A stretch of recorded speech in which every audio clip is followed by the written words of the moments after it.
Bienvenidos a otro episodio de Break Your Stigma. Mi nombre es Kevin Ortiz y en este episodio me está acompañando la doctora Olga Colón. Estoy bien feliz, bien contento, es un honor. Ella es doctora en ciencias sociales, profesora y es pastora y tiene muchos otros sombreros. Me gustaría que te presente, de verdad que estoy bien contento de que estés aquí. Pues saludos, Kevin. Primero te doy las gracias por la oportunidad que me brindas de entablar este diálogo contigo.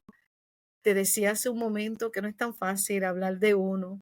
Estamos acostumbrados a mirar desde otro lente. Sin embargo, esta oportunidad me da una carga fuerte, pero a la misma vez me llena de mucho entusiasmo de poder hablar de cosas que a mí me apasionan, que no necesariamente la gente conoce, Ujú. porque como que nos vamos cruzando en diferentes escenarios, en diferentes espacios, asumimos diferentes roles, pero hay algo desde nuestro interior que nos llena y que le da sentido a nuestra vida y que nos lleva a vivir en unos espacios de plenitud o de la búsqueda de esa plenitud. Así que gracias por la invitación que me has hecho.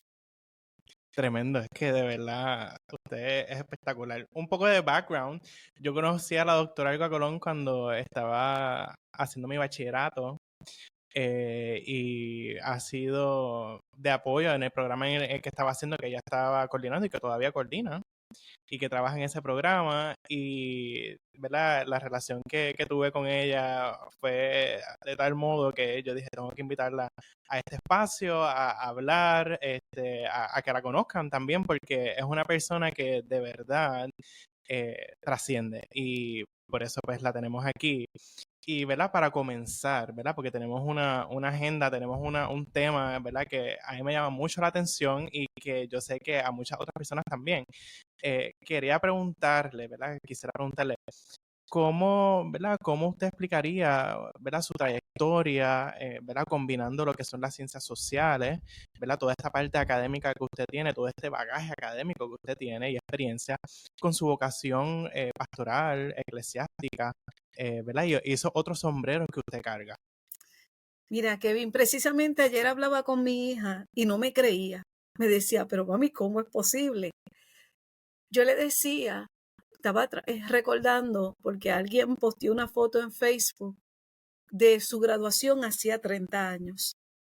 Y me dijo, pero ¿cómo que tú estás ahí, mami? Y yo le dije, pues yo comencé con mucha soberbia. En el 1992 yo comencé a trabajar en la universidad, en este caso en una universidad privada. Me dio la oportunidad de comenzar a trabajar. Y me decía, ¿cuántos años tú tenías, mami? 23 años.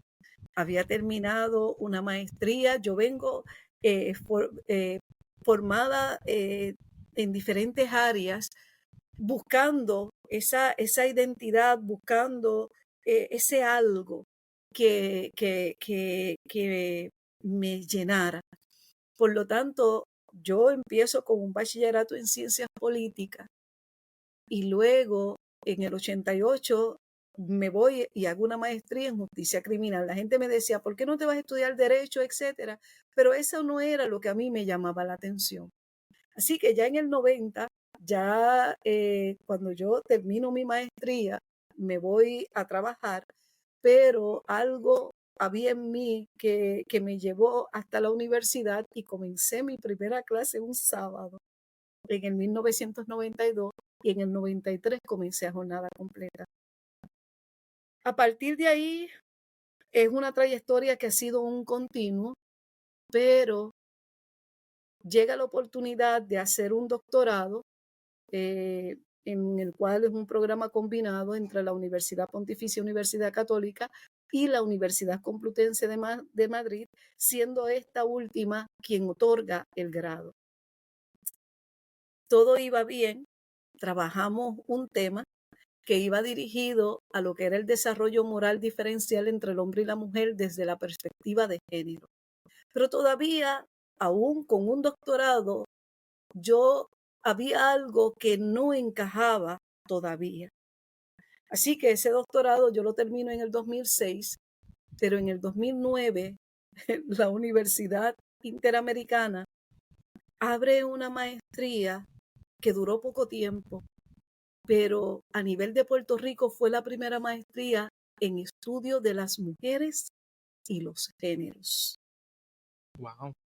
Ya para ese entonces yo había tenido mi experiencia de fe, que pese a que mi mamá venía de línea, ¿verdad? De servicio en la iglesia, yo no podía integrar lo que era mi vida profesional con mi vida de fe. No había forma de articularla hasta que en el 2005, a 3 meses de yo haber estaba lista ya para presentar la tesis. Voy a dar un poquito hacia atrás para que puedas entonces hilvanar lo próximo que viene. Es el hecho que mi mamá muere repentinamente, faltando 3 meses para yo defender la tesina. Esa mañana yo la esperaba para que ella me cuidara a las nenas, para yo ir a la biblioteca para completar unos detalles que mi mentor me había solicitado. Mi vida comenzó a dar un giro demasiado radical, profundo. Mi mamá muere un viernes, un domingo ya estaba su cuerpo para ser llevado a su última morada. Y yo hice en ese día en particular, yo hice profesión de fe, porque la última conversación que yo tuve con ella me decía que yo llevara a las nenas a la iglesia, y como yo siempre para todo tenía un argumento, le decía, ¿con qué autoridad me va a hablar fulana, mengano, menganito, etcétera? Pero cuando yo estoy frente a su féretro ese día, yo casi de manera audible escuché algo que me dijo, aquí la autoridad, quien la tiene, soy yo. Y volví a esa palabra y me afirmaba. Y yo hice profesión de fe. Por lo tanto, comienza un proceso de transformación en medio de lo que era el sufrimiento y la esperanza. ¿Qué cosas comenzaron a pasar en mí? Yo no te las puedo explicar, porque hablar desde el sufrimiento y la esperanza, comenzar a ver a tener unas experiencias muy profundas, levantarse uno de una pérdida tan fuerte como esa, no fue fácil. Solamente la mano de Dios me levantó, que me llevó a España. Yo pude defender mi tesis. Yo le decía al Señor en ese momento, puede ocurrir dos cosas. En esa madrugada que yo estaba a llanto, qué bueno que me dio en ese momento y no en el momento de la defensa. Y yo le decía, Señor, van a ocurrir dos cosas. O que yo me ponga nerviosa y no pueda decir nada, o que a mí me manden a callar. La defensa de la tesis duró 3 horas hasta que me mandaron a callar. Mi vida sigue en un rumbo que yo no logro entender, pero algo estaba pasando. Y ahí es que yo llego a la maestría de estudios de las mujeres y los géneros. Y aquí yo voy a ser bien honesta, Kevin. Yo voy a ser bien honesta. Ya habían pasado unos años desde ese evento y comienzan a operar unos imaginarios en mí muy fuertes. Y cuando yo llego a ese sábado, que la gente comenzó a presentarse, las chicas que estaban comenzaron a presentarse, decía, yo soy fulana de tal, yo soy bisexual, yo soy fulana de tal, yo soy lesbiana. Cada una de ellas se fue asumiendo, y yo tengo que ser bien honesta, Kevin, para que tú entiendas lo que Dios ha hecho y cómo yo puedo conciliar hoy. Yo decía, Señora, ¿dónde tú me has traído? ¿Qué es esto? Comienza a operar algo. Yo dije que hice mi tesis con el tema desarrollo moral diferencial entre el hombre y la mujer desde la perspectiva de género. Cuando yo llego a esa maestría, los cimientos comenzaron a moverse porque yo no sabía que yo tenía tanta ideología insertada, tantos imaginarios que me trastocaban, y cómo yo vivir y convivir con ellas cuando hasta amenazada yo me sentía. Pero ¿sabes qué? Yo nunca fui una persona de ofensa para ofender, ¿no? Yo le decía, yo quiero que ustedes me enseñen. Yo pedía permiso para preguntar, porque había cosas que yo no entendía, y esa lucha entre lo que era la ideología vis a vis con lo que yo estaba recibiendo. Esa maestría duró 2 años. Y yo recuerdo una tarde que esta compañera tenía dolor de cabeza. Yo nunca había estrechado, mira hasta dónde. Y ese día cuando ella me dice, tengo un dolor de cabeza, ella es una editora, eh, trabaja para una casa publicadora y todo. Y yo le tomé su mano y ella miró cuando yo le tomé su mano. Y yo comienzo a frotarle esta zona de aquí. Y ella me miraba y yo sentí que algo se rompió, porque yo la tocaba. Algo se rompió y me cruzó. Son mis hermanas. No, pero Tra- definitivamente esta trabajan en experiencia, diferentes lugares, nos encontramos, nos seguimos. Y ellas dicen, Olga, pero eso fue ese primer impacto que todavía los recuerdo, porque ellas se dieron cuenta, porque yo había cruzado un umbral. Y para mí fue un acto de liberación, de rompimiento. Fue una experiencia espiritual. Eso fue en ese momento. No sé si tienes alguna, porque entonces te voy a no, seguir cómo yo voy en creciendo. o sea, por lo que veo, usted literalmente, ¿verdad? A través de esta experiencia rompió con todos esos paradigmas, con toda No esta con parte todo, que se todavía hay cosas que siembra. hay que trabajar. Claro, pero esa primera impresión de por sí, cuando uno llega a un lugar que son personas completamente diferentes a uno mismo, con un sistema de creencias que es bien distinto al que uno tiene, Prácticas, eh, ideologías, todo, todo. claro, entonces, ¿verdad? Hay diferentes maneras en cómo uno puede reaccionar, porque no hay problema con tener diferencias con una persona o con varias personas, es como uno reacciona. Y usted lo afrontó, usted lo vio, lo afrontó y rompió con lo que usted Sí. tenía en su interior, con todo ese sistema de creencias, con, ¿verdad? Con esas percepciones, con esos prejuicios tal vez. Sí, muchísimo, muchísimo. Todos tenemos prejuicio, todos. No hay quien se salve, el que más y el que menos tiene. Pero ese fue mi primer encuentro. Pasaron unos años. Yo terminé de estudiar la maestría, comienza un proceso. Era como, porque era como ay Dios, como un volcán, porque eso venía desde aquí. Parece que no tenía nada que hacer. Y en el 2010 entro al seminario. Después que terminé esa maestría en estudios de la mujer y los géneros, me da con irme al Seminario Evangélico de Puerto Rico a estudiar una maestría en artes en religión. Sin embargo, Dios me tenía una segunda caída.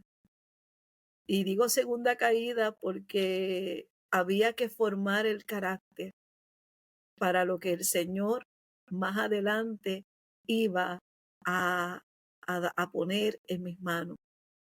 Por lo tanto, si la partida de mi mamá fue un momento sumamente fuerte,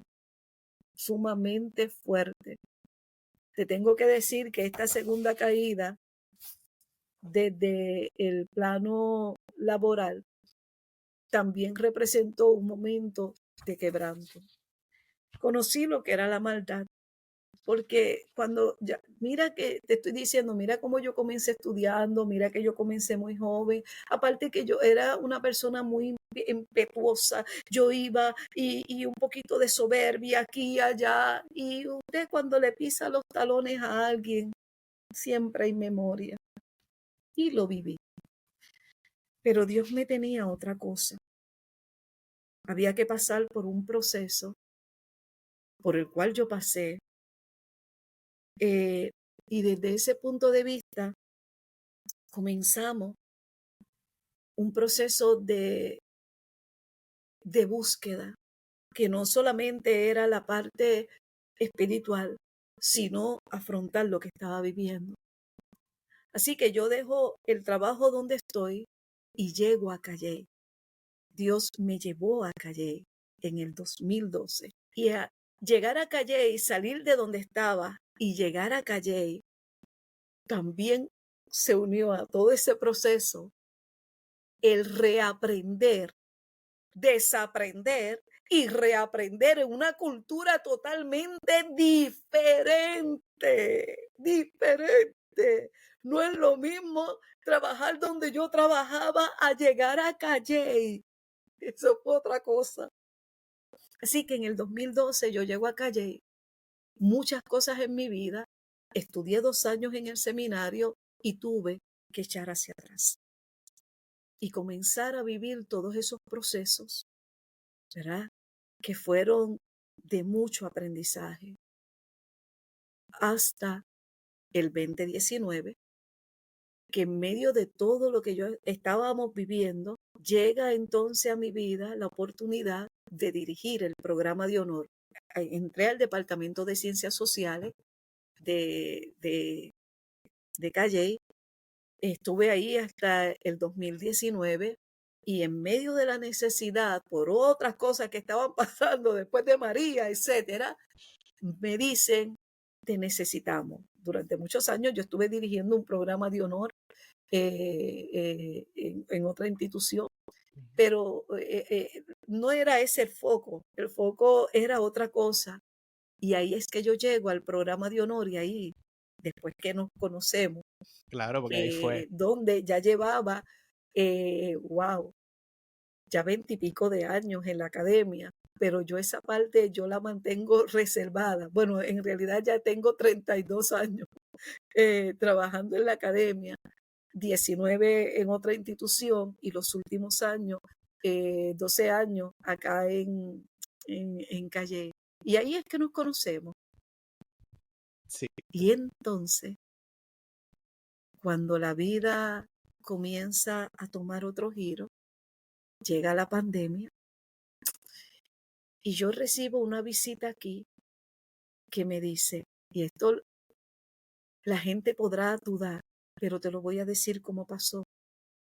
Me dice esa persona muy allegada a mí, yo he sentido en el corazón que yo tenía que llegar aquí y decirte que tú tienes que regresar al seminario. Y yo le dije, yo no puedo, ¿sabe?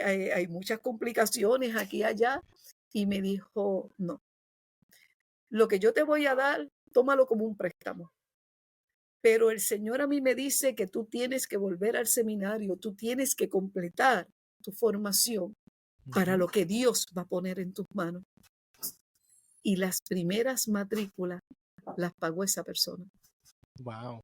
Yo hice 53 créditos en 2 años y comienza un proceso de vínculo, de entendimiento, de comprensión, de sabiduría, de lucha, de resistencia, porque mientras tú veías a Olga Colón en las luchas acá, Olga Colón también estaba viviendo a nivel personal unas transformaciones que habían comenzado tan temprano como en el 2005.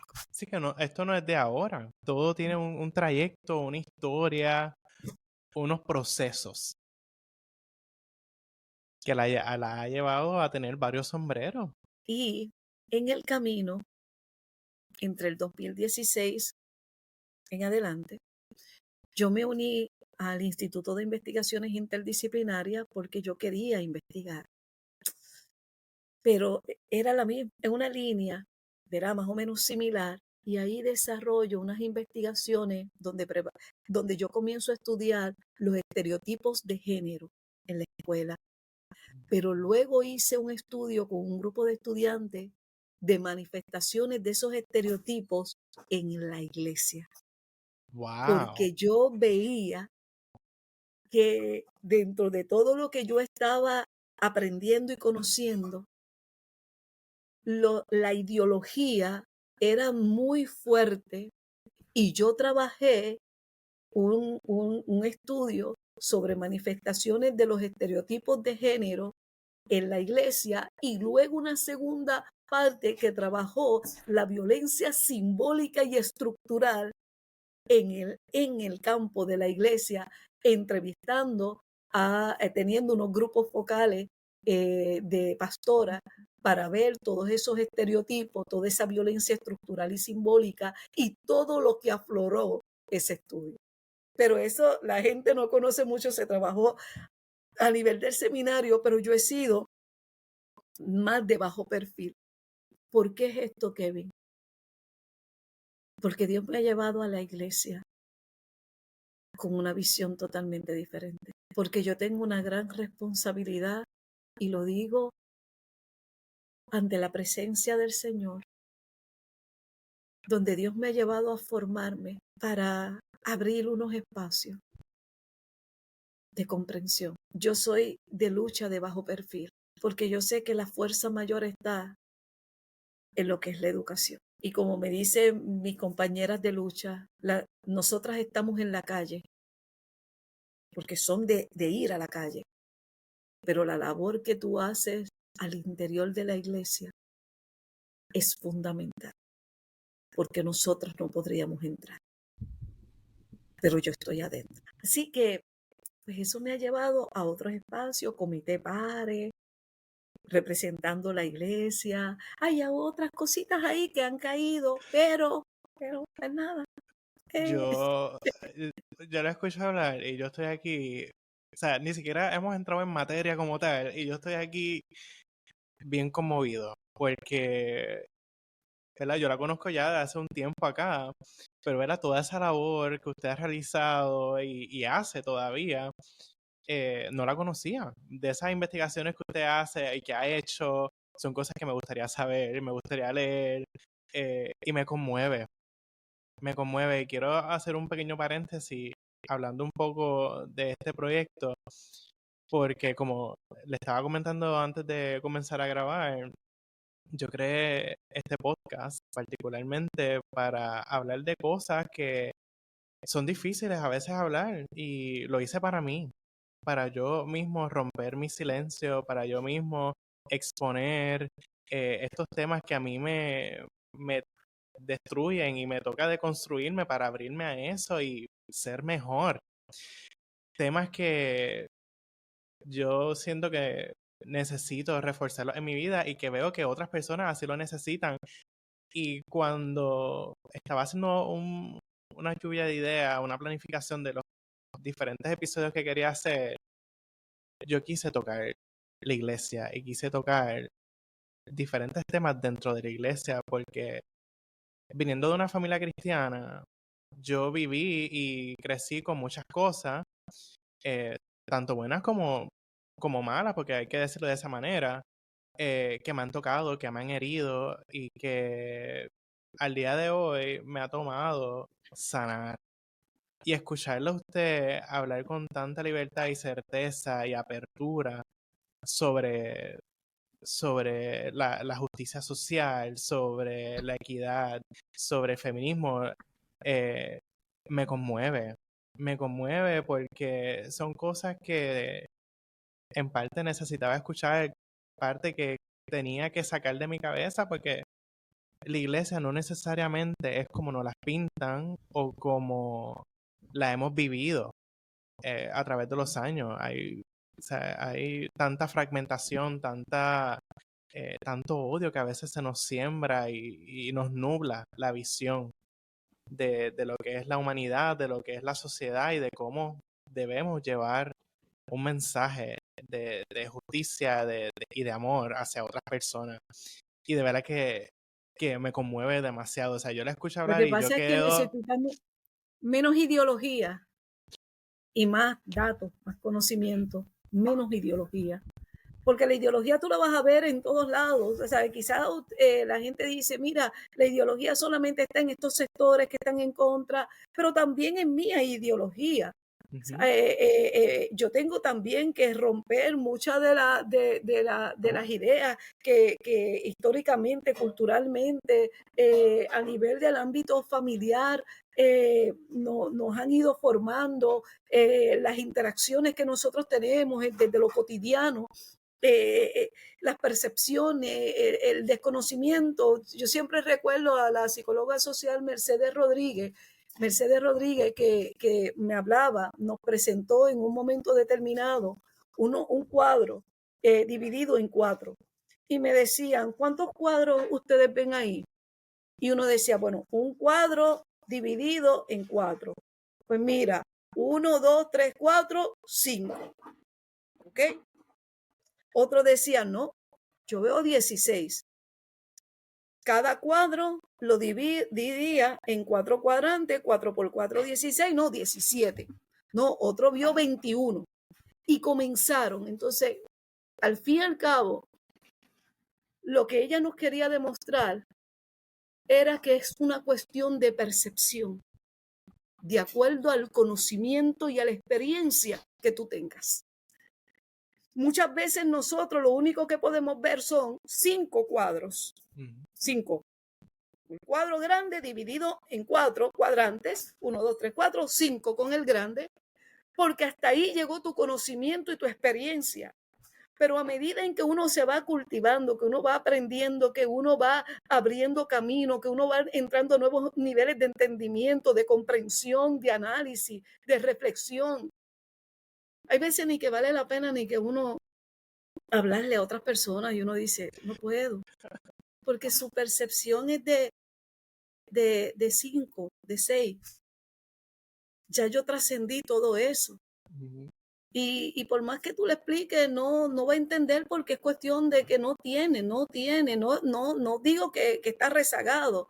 Es que el nivel de conocimiento y de experiencia no se compara, ¿verdad? Con el de uno. Entonces, aterrizado a la iglesia, nosotros tenemos que reconocer que los espacios de las comunidades de fe y de cada una de esas experiencias que nosotros tenemos con lo sagrado, tienen que llevarnos a una experiencia liberadora que va a estar cruzada por las relaciones mutuas. Kevin, no hay forma de yo hablar del Evangelio de Dios si yo no puedo mantener una relación saludable con quien esté a mi lado. Lo que pasa es que no todo el mundo está en el mismo sentido. No todo el mundo entiende eso, pero yo sí lo entiendo. Y aunque yo soy una mujer también llena de emociones, de pasiones, etcétera, habrá cosas que yo no voy a claudicar independientemente quién sea la persona que esté a mi lado, porque hemos tenido unas discusiones en unos niveles muy altos. Como me decía un obispo, me decía, pero Olga, espérate un momento, hablando del tema del aborto. Entonces, ¿tú crees en el aborto? Y yo le decía, señor obispo, yo creo en la vida, pero si tú tienes una mujer que ha sido cruzada por la violencia, no está preparada, aquí, allá, etcétera. Lo que yo creo desde el espacio que la iglesia me ha enseñado, porque yo soy una pastora metodista, es que yo tengo que acompañar a esa persona para que su dolor sea más llevadero. Porque solamente quien lo vive puede. Pero de la misma manera van a cruzarnos muchas cosas. Entonces, ¿qué tipo de experiencia liberadora basada en las relaciones mutuas yo puedo sostener? Y aquí es que viene, entonces, cuando yo miro hacia atrás por cada una de las experiencias, que yo viví, que te dije entre el sufrimiento y la esperanza, el Señor me fue formando porque para tener una voz, ¿verdad? En el lugar donde hay que tenerla, pero también el amor para poder educar. Qué tremendo. Yo estoy aquí llorando casi. ¿Verdad que es tremendo? ¿Verdad? Y en su experiencia, ¿verdad? Que vemos que combina mucho y ¿verdad? O sea, coexiste en esa parte de su conocimiento con las ciencias sociales, de la perspectiva de género, con toda esta parte eclesiástica y espiritual, ¿verdad? Teniendo este marco de referencia basado en su experiencia, ¿cómo usted definiría el feminismo? Pues mira, dentro de la iglesia hay diferentes teologías. ¿De qué manera yo puedo hacer una reflexión de la fe? Vamos, que esa es la teología, una reflexión de la fe. Mientras uno va preparándose en el seminario evangélico, te enseñan métodos exegéticos de cómo tú te puedes acercar al pasaje bíblico, eh, te hablan de la hermenéutica, ¿verdad? Cómo tú puedes entender lo que está detrás del texto, es la cuestión de ver, juzgar y actuar. ¿Qué está de frente? ¿Qué está detrás del texto? ¿Qué se oculta del texto? Pero hay algo que se llama la teología, que es la reflexión de la fe.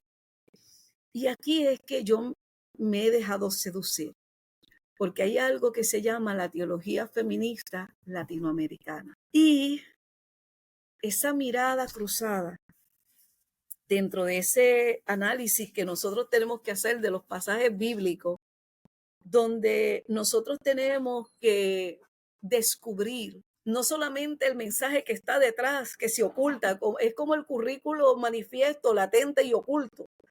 Muchas cosas nosotros nos los van a transmitir desde el currículo oculto, porque ahí es que vienen las ideologías. Entonces, ¿qué nosotros vamos a encontrar? Que hay muchos paradigmas erróneos, cruzados y reafirmados por la cultura que va a promover lo que es la desigualdad, los estereotipos, los prejuicios, las microviolencias, las macroviolencias. Ay, se escucha. El, el, el, todo lo que está enmarcado en la ideología patriarcal, que es tan milenaria, es milenaria. Todo eso nos va a cruzar en el día de hoy. Y los pasajes bíblicos, que ahí es que viene el teólogo, el biblista, a poder ver, ¿verdad? Para poder explicar de manera extraordinaria.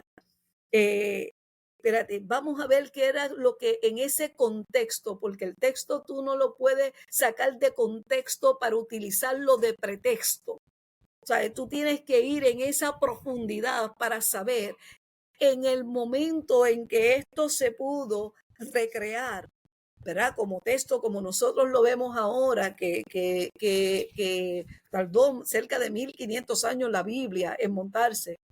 ¿Qué era lo que había? ¿Cuál era el contexto? ¿Cuáles eran los problemas que había en ese momento histórico en que se escribió ese texto? ¿Cuáles eran las metáforas que se utilizaban? Porque la Biblia está llena de metáforas. ¿Qué cosas se cruzaban en esa cultura griega, romana, hebrea, aquí, judaizante, lo que sea? Eran los gnósticos, eran tantos los movimientos que había. Todo eso está ahí, todo eso está ahí. Entonces la gente dice, no, porque la Biblia hay que creerla de tapa a tapa. Entonces cuando de momento tú tienes un pasaje bíblico que te dice, bendito aquel que extrae a los niños sobre la peña, entonces eso no lo vas a predicar, ¿verdad? Ajá. A Dios tú no le crees de tapa a tapa. O cuando tú buscas, hay un pasaje bíblico que cruza la muerte de un amante, ¿verdad? En Jueces 19, de la muerte de la concubina, que como esa experiencia de que esa mujer la despedazaron, la violaron, porque a quien querían violar era al hombre, pero porque esa cultura decía que cuando llegaba un extranjero había, ¿verdad?, que probarlo, sal, dámelo, etcétera. Y el que le dio la posada le dijo, no, no, no, yo la voy a proteger, es más, yo te doy mi hijo, yo te doy esto, yo te doy lo que sea. Pero le dieron la mujer, la concubina, la violaron, la despedazaron y la tiraron. Y de momento tú miras esos relatos que son relatos de terror. Entonces, ¿de qué estamos hablando? Y ahí es que la teología feminista, esa mirada diferente que hay una teóloga, Elizabeth Schusser Fiorenza, que habla, ¿verdad?, en memoria de ella, a quien nosotros debemos recordar. Todo el mundo te recordará. Donde va desmontando, ¿verdad?, desde esa hermenéutica, eso que nosotros conocemos como realidad, utilizando los métodos exegéticos para poder descubrir lo que está detrás del texto. Tú no le hablas así a la iglesia, tú le tienes que llegar, ¿verdad?, a digerirlo, pero a la hora de la verdad yo tengo que ver cuál es la experiencia en cuestión del sexismo, del racismo, de todos los ismos que tú te puedas imaginar, de todos los prejuicios, de todas las ideologías que interactúan con el texto, con la vida cotidiana, etcétera. Y ahí es que entonces nosotros nos insertamos para cuestionar esa realidad y decir, tenemos que darnos un espacio que nos permita reconstruir el pasado, enfrentar los modelos y relaciones opresivas de ese momento que nos ponen a las poblaciones vulnerables en una situación de opresión, de subordinación, de que no tienes ningún tipo de valor, para que entonces podamos ir reconstruyendo y que sea una experiencia más liberadora. Y ahí es que nosotros estamos. Y esos son los movimientos que se vienen dando. Y es como cuando en el más frío invierno, dice Ernesto Sábato, viene brotando de lo más profundo de la tierra lo que es, ¿verdad?, la vida. Y de momento, en el más frío invierno, de momento llega la primavera y brota la vida. Nosotros podemos estar unos en el más frío invierno, pero yo confío y trabajo de que viene brotando otra cosa que me va a dar una perspectiva diferente de la realidad que estamos viviendo. Y esa es mi utopía. Hacia eso es que yo voy. Tremendo. Dentro de esto que hemos estado discutiendo, ¿verdad?, sobre la equidad, la justicia, esta parte de esta teología que responde a nuestra realidad, a toda esta parte cotidiana, ¿verdad? Que no sé, ¿verdad? Yo no sé, a menos que, o sea, yo pienso que no es tan visible como otras personas pensarían. ¿Cuál usted cree, ¿verdad?, en su trayectoria y experiencia, que han sido estas principales ideas que han sido erróneas, que las personas tienen de afuera sobre lo que es la fe cristiana, ¿verdad?, entrando en lo que es el feminismo y la justicia social? Tiene que ver mucho con la interpretación del texto bíblico, que viene desde la caída, desde Génesis 3.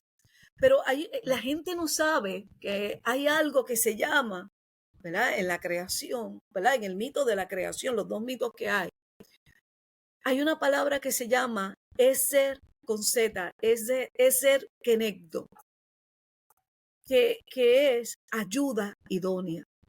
Entonces, desde el momento de la creación de Génesis, cuando está hablando, ¿verdad?, en el principio, lo que creó Dios y dijo que era bueno, etcétera. Cuando creó al hombre, dice, y está solo, ¿verdad?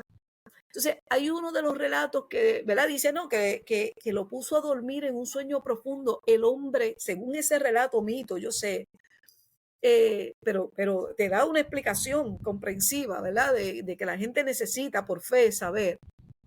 El hombre nunca vio cuando Dios creó a la mujer. porque lo puso a dormir en un sueño profundo. Nunca vio. Que dice, ¿verdad? Que de la costilla, oh sí. Pero cuando tú empiezas a analizar lo que es el Eser Kenegdo, lo que es ayuda idónea, no se hizo la mujer para estar detrás en opresión ni nada. Se hizo para estar frente al hombre, para que todo aquello que el hombre no vea, la mujer lo complemente y le diga. Entonces, de momento, el pecado. Yo siempre, ¿verdad? Manera de chiste, yo le dije, bueno, pues yo no tengo la culpa de que Adán no siguiera las instrucciones. Si se dejó influenciar por Eva, el problema lo tiene Adán.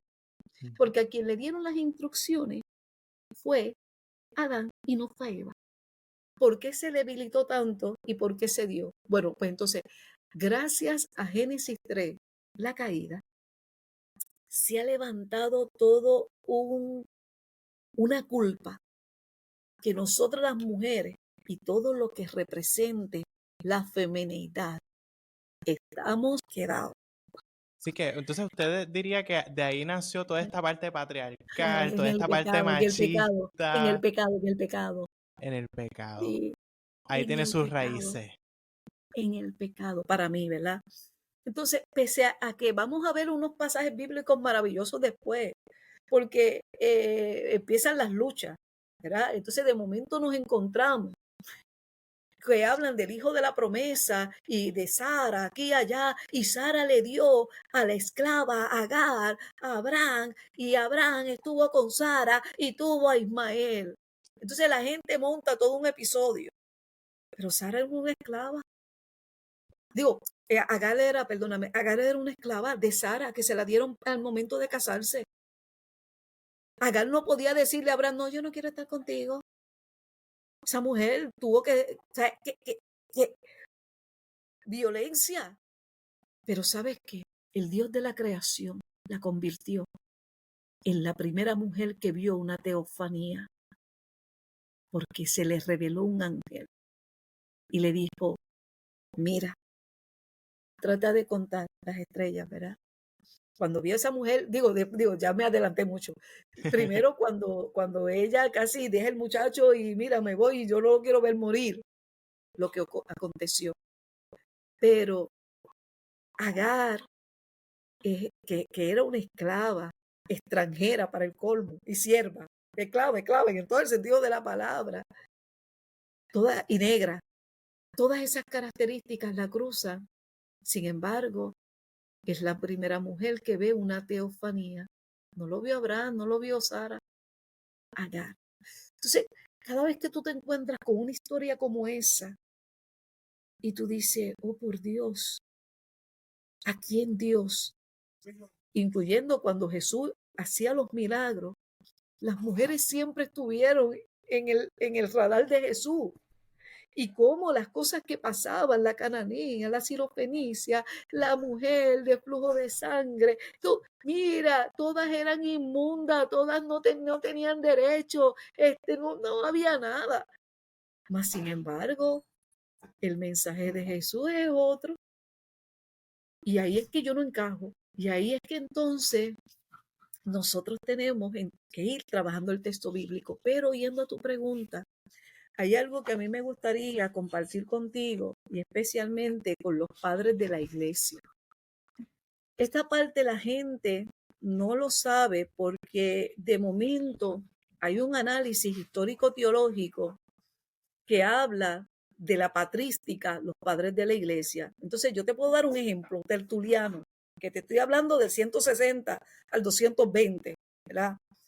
Y él decía que dentro de todo el análisis que él hacía de las mujeres, que Eva tenía o tiene gran parte de la culpa de la caída del género humano.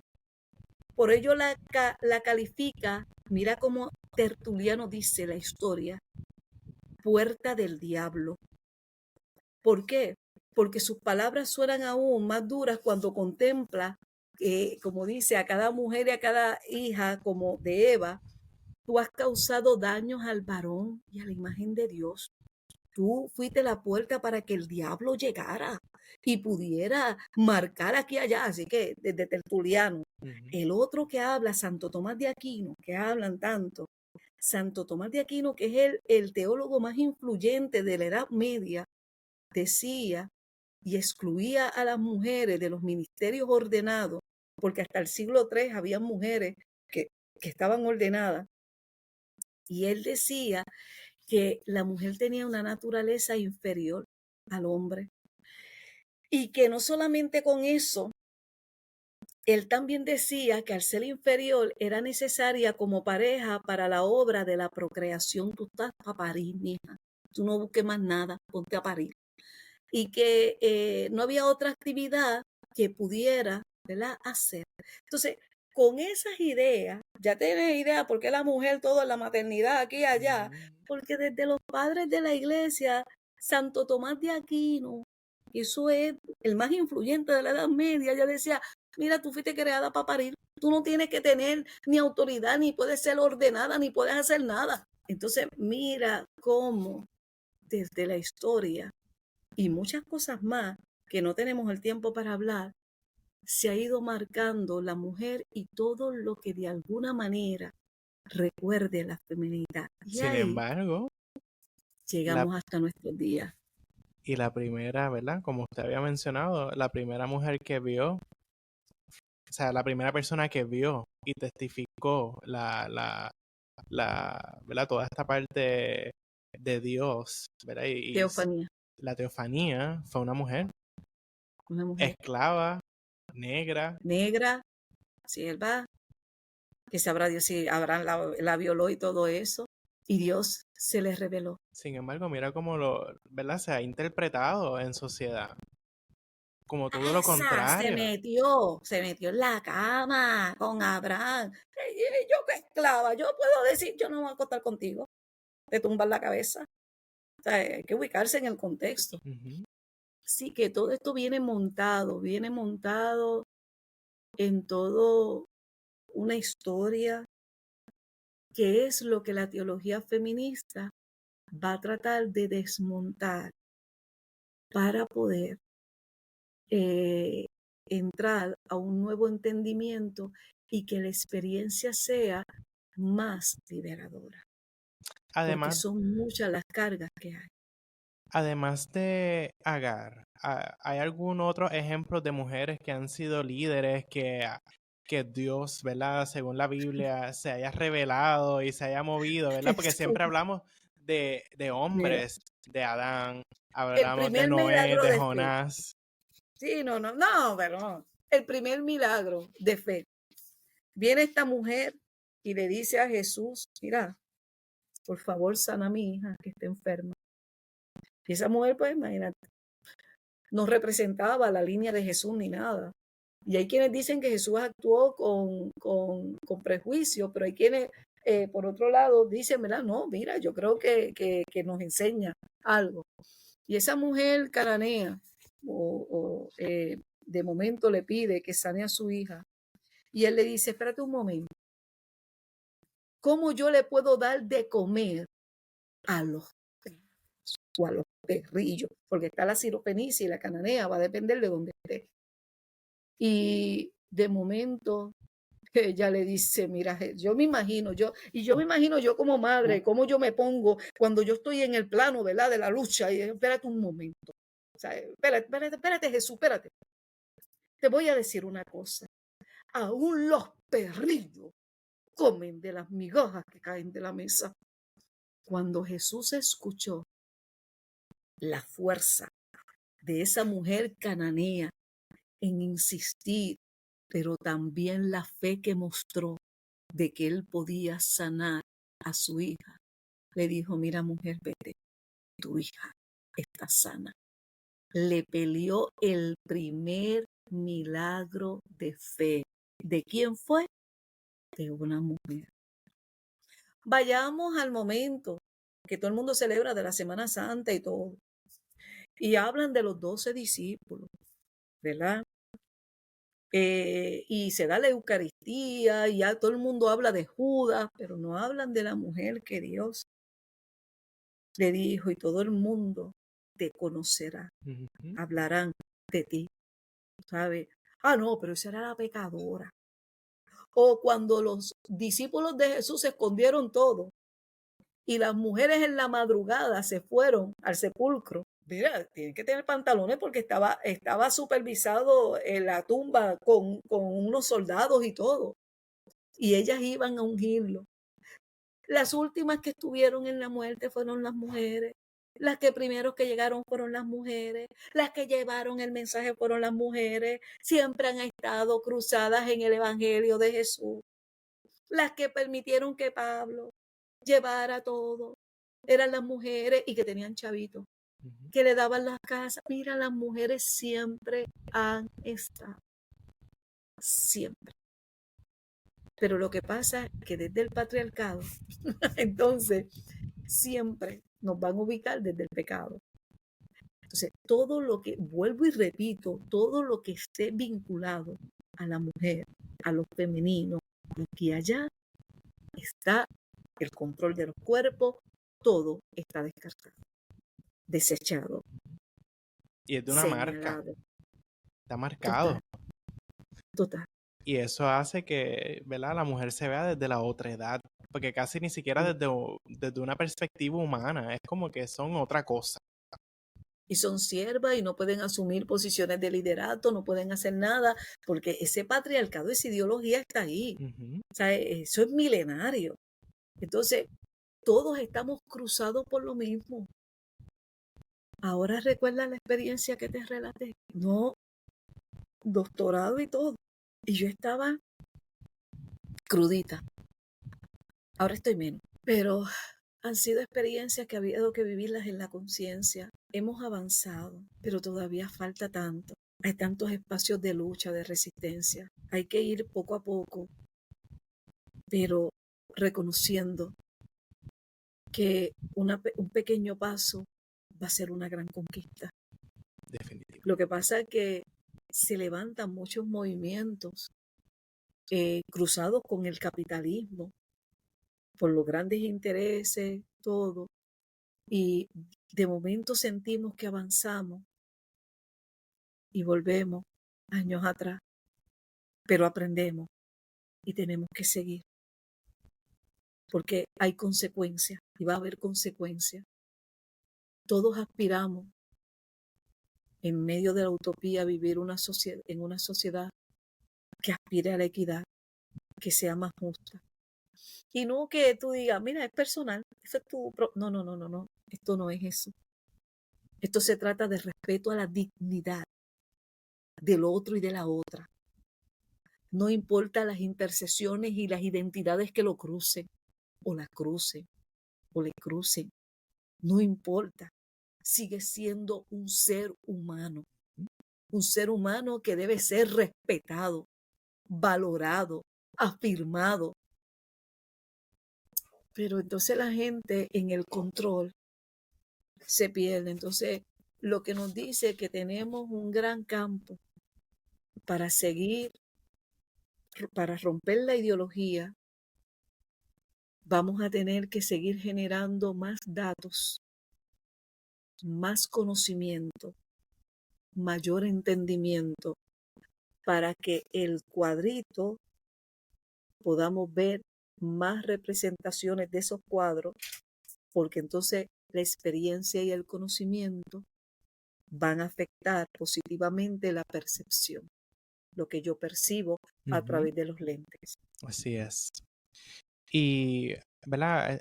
Hablando, ¿verdad?, de estas figuras bíblicas, mujeres que han sido identificadas, que han sido honradas y que han sido reconocidas, ¿verdad? Más allá de del mito del pecado, de que viene de Eva y el Edén, cómo estas visiones y estas historias bíblicas y estas representaciones, marcas, se permean al mundo actual, a la cotidianidad. Aquí es que vamos, entonces cada cual va a marcar cuál es su línea. Una de las experiencias más liberadoras que yo tuve fue cuando me tocó trabajar lo que sería mi proyecto de vida para completar el grado de maestría. Y yo creo, entré a un concepto de justicia sanadora. una justicia epistémica, pero también sanadora. Dentro de ese conocimiento, nosotros tenemos que reconstruir las memorias de los que han sido violentados. Y aunque duela, parte de los movimientos que han habido a nivel mundial, como las mujeres, las madres de la Plaza de Mayo, como las comunidades indígenas que cuando escuchan la palabra Abya Yala, reafirmando los pueblos originarios su cultura, su derecho a hablar en su lengua, su interpretación de la realidad, de vincularse con toda la naturaleza en la forma en que lo hacen. Ha habido muchos movimientos y más, ¿verdad? Desde la teología, ¿verdad? Que se plantea en Latinoamérica de la liberación. Desde la década de los 70 ha habido mucho conocimiento y en mi caso, que vamos a continuar estudiando porque ahora entro en otra etapa de mi vida, pero pues yo digo pues, Genial. bueno, yo creo mucho en lo que es esos aportes de la teología feminista, pero hacia un modelo pastoral de la justicia sanadora, reconstruyendo las memorias, pero cruzándolas con los pasajes bíblicos y cómo entonces puede haber en ese encuentro una liberación. Y ahí convertir entonces la comunidad de fe en una que tengan una experiencia liberadora como tal.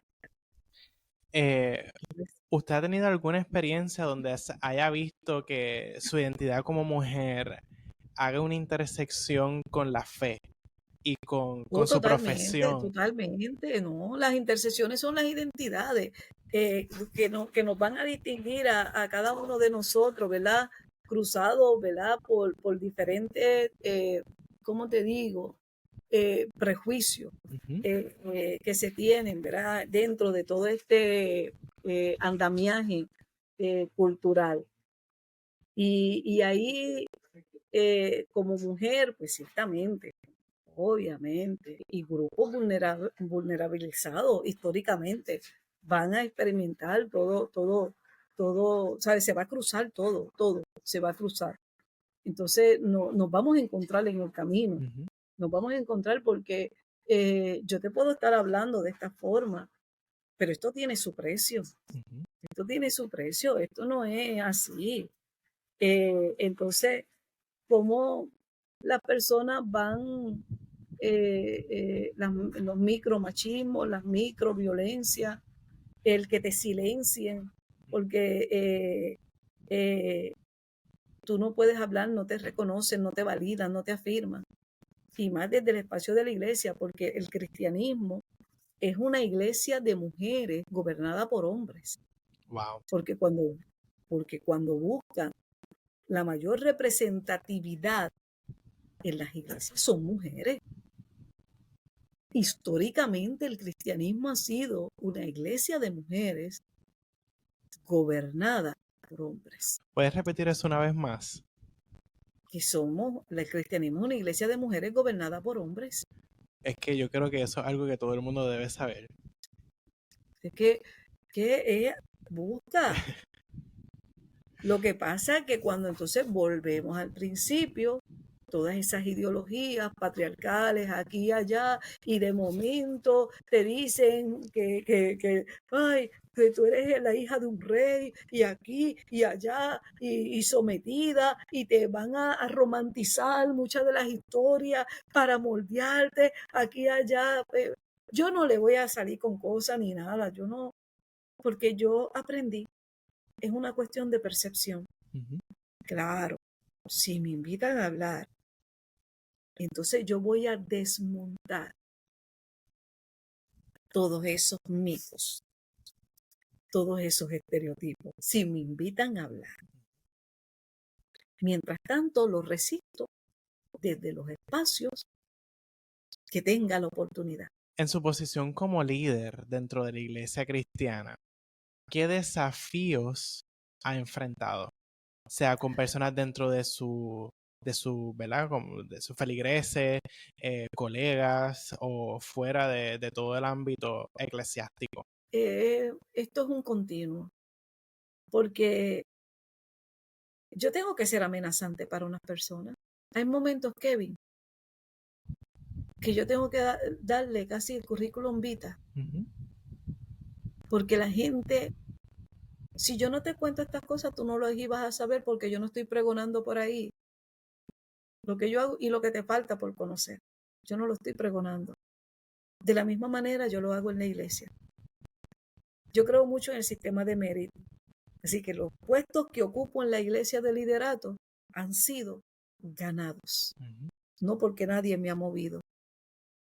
Sí, yo veo cómo hay gente que adulando, pero como yo leí el Cataclismo de Damocles y yo sé que esa espada está ahí, los que tienen y aspiran el poder, esa espada está sobre la cabeza de quien tiene el poder, tendida de hilo de caballo. Entonces, como yo tengo la lectura de Damocles, pues yo digo, no, espérate. Cuando lleguemos es por mérito, no porque nadie te subió. Aparte de que yo trabajo para el Señor. Y yo le creo, por fe, yo le creo a mi Dios. Y mi Dios ha abierto puertas. Eso es lo que yo creo. Y doy testimonio de eso. Pero hay gente que te mira simplemente por ser mujer. Te miran como si fuera un CT scan. Y uno dice, estoy lista para que tires. Estoy loca por responderte. Pero me quedo, tú sabes, tranquila, porque ya uno tiene experiencia. Habrá cosas que le mueven a uno los cimientos, pero uno dice, tranquila, que el espíritu del príncipe no te quite tu lugar. Y me imagino que eso ha sido tremenda oportunidad para traer lo que es la intersección. Porque, ¿verdad? Siendo una mujer negra que ha tenido Nena. estudios, que es madre. Pero, ¿de dónde vengo? Tú sabes, lo que me he ganado. Espérate, yo no estudié en colegio, yo estudié en una escuela de un campo. Ujú. Yo no tengo las destrezas que podrían tener otros que han tenido los privilegios. Yo no me crié en la loza, yo vengo desde abajo de un barrio, sector en Patilla, que no dicho sea de paso, me cortaron el ombligo en Patilla y yo no salgo de Patilla. ¿Sabes? Voy a donde sea, pero yo no salgo de mi pueblo. Por lo tanto, yo miro, pero lo que yo me he ganado ha sido por mí, no ha sido por otras cosas. Entonces, pues con ese ímpetu y con lo que el Señor me ha dado y la sabiduría que he adquirido a través de todas las vivencias, es que entonces espero los momentos y cuando llegue el momento, ataco. Bueno, me expreso. Si Exacto, es que debo expresarme, correcto. porque de lo contrario, no pierdo el tiempo.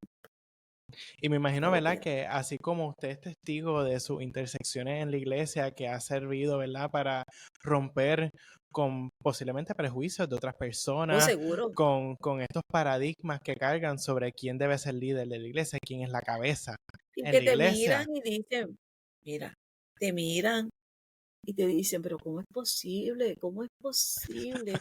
Pues digo, ustedes no saben lo que me encanta, Ujú. porque reafirma, es un gesto de empoderamiento, de romper lo clásico. Esta soy yo. Y qué Oiga, poderoso, ¿verdad? Declararlo de esa manera, eso porque no es, hay mayor poder que ser uno mismo. y me hace Eh, feliz. Aunque otros sufran, a mí me hace feliz. Así que continuaré. esa es la mejor parte de Esa ser es la vida, auténtico. es la vida. Y tratar de sobrellevar, pero también levantar la voz en el momento en que haya que levantarla. El populismo no, porque donde levantamos la voz también ponemos las manos Ujú. en el arado, ¿sabe? Porque yo creo mucho en respetar la dignidad. Y eso es parte de todas estas vivencias que seguimos aprendiendo, que no es un continuo.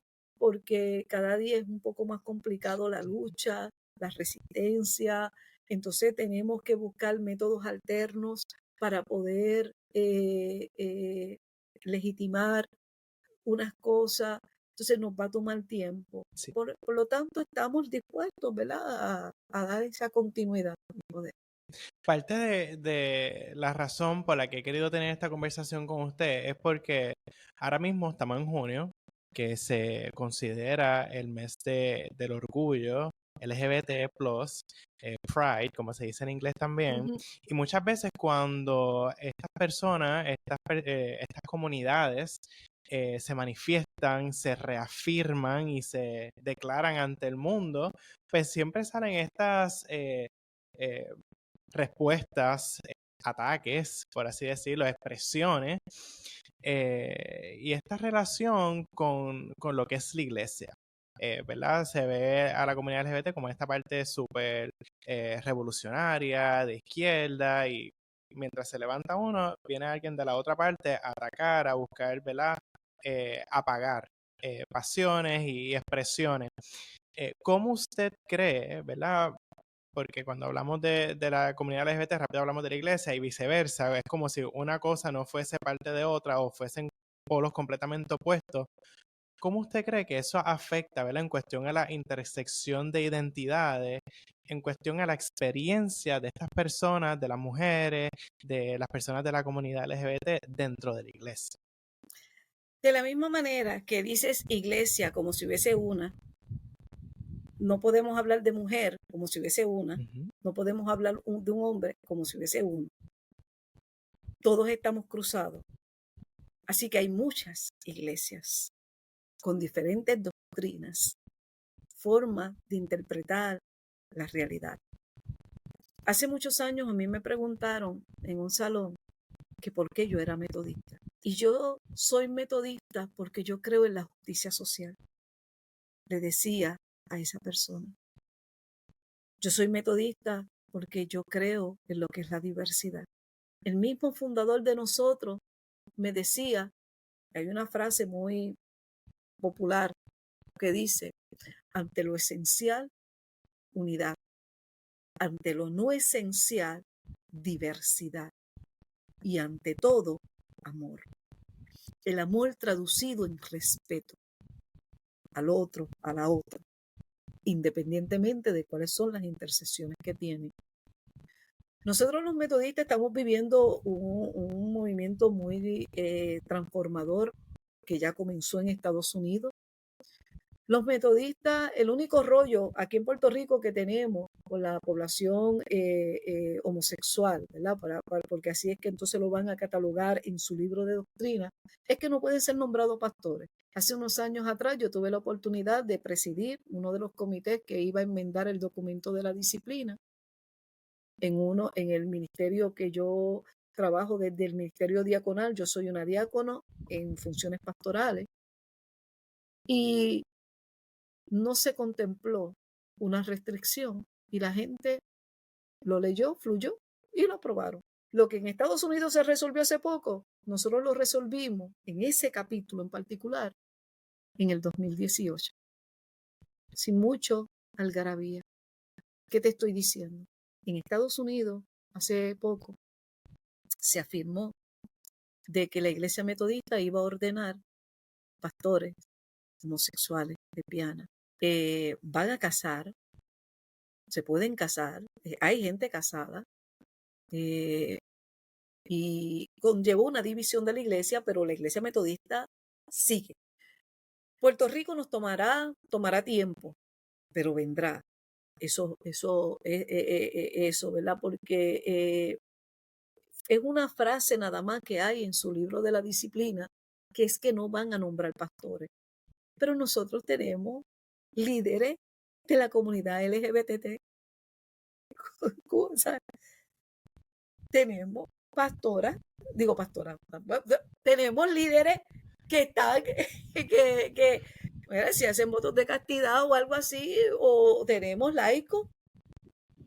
Claro está, recuerda que estamos trabajando con muchas ideologías, entonces la gente pero todo el mundo sabe tranquilo. Entonces, no podemos hablar de una sola religión, la religión, el cristianismo, la iglesia, no, iglesias, mujeres, hombres, cruzados por diferentes identidades. Y dentro de lo que yo no nombro, no existe. Cuánta verdad. Entonces, hay gente que, ¿sabe? Que si el meca, que es... O sea, porque para ellos lo que no se nombra no existe. Entonces, es como si se pusieran lo que le ponen a los caballos. Gringolas. Y no ven, gringolas, y no ven. ¿Qué te pasa? Entonces, yo estoy más libre que eso. Yo soy metodista, vuelvo y te digo, porque yo creo en la justicia social, que está muy ligada a lo que fue mi formación de base. Y es lo que me ha permitido llegar a donde yo estoy. Y que al Yo final... sé que todavía yo tengo que superar muchas cosas, porque yo estoy construida también. Todos estamos construidos. La diferencia de mí y de otro es que yo estoy consciente, pero yo tengo mis prejuicios y me da una vergüenza porque eso está enraizado en nuestra formación. Entonces, pues por eso hay que desaprender muchas cosas, pero esto es un proyecto que está en construcción. Y al final del día va por el mismo centro de lo que son las enseñanzas de Jesús, ¿verdad? De lo que mandó, ¿verdad? Por lo que yo conozco, que nunca entendía por qué, ¿verdad? Siempre he hablado de una sola iglesia porque me refiero a ella como institución, pero la verdad Pero es la que... iglesia de Cristo es una iglesia de amor. Pero está La fragmentada. iglesia de Cristo. La iglesia de los hombres pues, van a estar matizadas por los dogmas, por todo, pero la iglesia de Cristo, yo quiero ser de la iglesia de Cristo, denominación metodista, iglesia de Cristo. Sí, o sea, definitivo, o sea, creciendo, yo decía, y dentro de toda esta cuestionamiento, ¿verdad? Que con el que he crecido, yo decía, pero sí, ¿por qué es un solo Dios? Sí, ¿por qué es una Biblia? Y ¿por qué si hay una línea de creencia y de pensamiento? ¿Por qué hay tanta división y tanta Porque va a depender fragmentación? quién es el que tiene el micrófono, quién es el que tiene el micrófono, quién está detrás del micrófono y cómo está construido esa persona. Sí, que al final del día todo depende de esa interseccionalidad, todo depende de esa persona. Del nivel de entendimiento, de la experiencia, de la comprensión, del conocimiento, de menos ideología, más conocimiento, más datos. Por eso es que tenemos que seguir desde las universidades, fomentando las investigaciones, afectando la academia, tiene que afectar positivamente todo lo que acontece a nivel de la vida social, dejar las peleas pequeñas para verdaderamente dar paso a lo que es una transformación a nivel de la vida social que afecte lo cotidiano, en vez de estar peleando por otras cosas. Entonces, ahí es que uno dice, wow, por eso es que uno tiene que buscar otras válvulas. Y vamos a comenzar un nuevo doctorado ahora, con el favor de Dios. Estamos en esa, pero no porque quiera título, yo no los necesito. Yo lo que quiero es el conocimiento para ver qué puedo hacer. Así que yo creo que vamos a tener una parte 2. Posiblemente, definitivamente. Definitivamente, porque hay mucho de qué hablar. La doctora Olga Colón tiene esperanza con la iglesia en el futuro, tomando en consideración toda esta parte de la inclusión, de la equidad, de la justicia social. Te dije hace un momento que recordaba las palabras de Ernesto Sábato en El más frío invierno. Claro, si yo pierdo la esperanza, muero. Yo creo en las utopías. Jesús creyó en las utopías, por eso lo mataron. Por eso duró su ministerio tan poco. 3 años. Y lo tumbaron. Porque él quería un mundo diferente. Porque él pregonaba el respeto, la inclusión, la visibilidad, la afirmación. Las nombraba. Los nombraba. Mucho duro. 3 años. 3 años. Ahí consumiendo. Eso fue fuerte para ellos. Por eso lo mataron. pero para darme vida, para darnos vida, porque Él luchó por los oprimidos, por los rechazados, por los excluidos. Ese fue el ejemplo. Y eso es lo que nosotros, desde nuestro contexto, Ujú. promovemos: el amor, el respeto, la ética del cuidado. Y en esa línea de pensamiento, ¿cómo usted cree que individuos creyentes puedan contribuir a una iglesia más inclusiva y equitativa? Hay gente que ustedes se quedarían sorprendidos, ¿verdad? O tú como entrevistador te quedarías sorprendido de la cantidad de gente que coincide con lo que yo te estoy diciendo. Y tienen unas luchas de años dentro de la iglesia. Lo que pasa es que las voces, una cosa es lo que ustedes escuchan afuera, de figuras prominentes, fulana, mengana, ¿verdad? Conocen sus nombres. Lo que pasa es que eso es el bla, bla, bla. Por eso te dije hace un rato, yo estoy dentro y estamos trabajando y hemos adelantado. Nos va a tomar tiempo, pero mucho menos si no hacemos nada. O sea, estamos. Y esto es un día a la vez, un día a la vez. Y estamos comprometidos, extremadamente comprometidos. Y poco a poco los discursos se van transformando. Pero como son diferentes tipos de denominaciones, etcétera, pues hay gente que quiere tener unos controles y gobernar la vida de otros y no pueden gobernar la de ellos. Yo no, yo suficiente con la mía. ¿Hay algo más que le gustaría discutir o hablar? ¿O lo dejamos para la segunda parte? Yo creo que la segunda parte, porque hay unos roles que me cruzan y hoy no lo he atendido como debo atenderlo, pero ha sido una experiencia muy linda dialogar y abrir, pero yo creo que hay una segunda parte porque las cosas han sido muy llanas todavía, Sí. todavía han sido muy superficiales y yo creo que hay espacio para ir de manera mucho más puntual. Pero yo solamente te estoy hablando desde la visión mía, Ujú, desde mi identidad de una mujer ujú. creyente, metodista, ¿verdad? Porque no lo niego y lo grito y estoy orgullosa de la fe que yo profeso. De verdad que muchas gracias por estar aquí. Me siento bien feliz y contento, honrado de que hayamos tenido esta conversación. Se viene una segunda parte porque definitivamente hay otras cositas que me gustaría que, ¿verdad?, pudiéramos discutir. Eh, Encantado, muchas gracias por estar aquí y nada. Esto fue Break Your Stigma con la doctora Alka Colón. Recuerden darle like, suscribirse si está en Spotify o Apple Podcast, dejarnos un review y pues nos vemos en la próxima. Hasta luego. Nos vemos. Gracias, doctora. Bye.